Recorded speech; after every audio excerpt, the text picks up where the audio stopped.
ஒரு நாள் வந்து அவர் சொன்ன மாதிரியே எனக்கு வந்து பிரதீப் சார், பிரதீப்னு சொல்ல மாட்டார், சார் தான், sir are you free today அப்படின்னு சொன்னார். பார்க் ஹோட்டலுக்கு கூப்பிட்டாரு. அந்த அப்போ தான் நான் வந்து ஃபஸ்ட் டைம் ஒரு 5 ஸ்டார் ஹோட்டலுக்குள்ளே போகிறேன். அந்த கிரெடிட்ஸ் வந்து ஃபுல்லாக எஸ்.ஜே. சூர்யா சாருக்கு தான். பா பயங்கரமாக இருக்குல்ல அப்படின்னு சொல்லிட்டு பார்க் ஹோட்டலுக்குள்ளே போயிட்டு இந்த ரெஸ்டாரண்ட்டில் கதை சொல்லுன்னு சொன்னாங்க.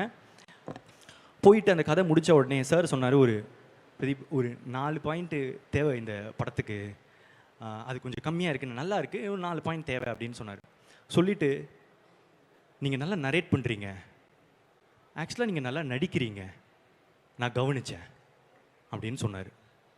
உங்களுக்கு ஒரு பிரைட் ஃப்யூச்சர் இருக்குது அப்படின்னு சொல்லிட்டு போனார். இப்போ நான் அன்றைக்கி ஃபேஸ் பண்ணது ரிஜெக்ஷன் தான். ஆனால் எனக்கு பிடிச்ச ஒருத்தர் என்னை பற்றி என் மேலே நம்பிக்கையாக ஒன்று சொன்னார்ல, நான் நல்லா வந்துடுவேன்னு. அடுத்த 1.5 வருஷத்துக்கு நான் எப்போ லோ ஆனாலும் நான் அதை மட்டும்தான் யோசிப்பேன். எஸ்.ஜே. சூர்யா சார் எனக்கு பிடிச்ச ஒருத்தர் வந்து சொல்லிட்டாரு, நான் நல்லா வந்துடுவேன்னு. இல்லை, நான் கண்டிப்பாக நல்லா வந்துடுவேன், நான் கண்டிப்பாக நல்லா வந்துடுவேன் அப்படின்னு சொல்லிட்டு என்னையே நான் ஃபியூவலாக எடுத்துக்கிட்டு மோட்டிவேட் பண்ணிக்க ஆரம்பித்தேன்.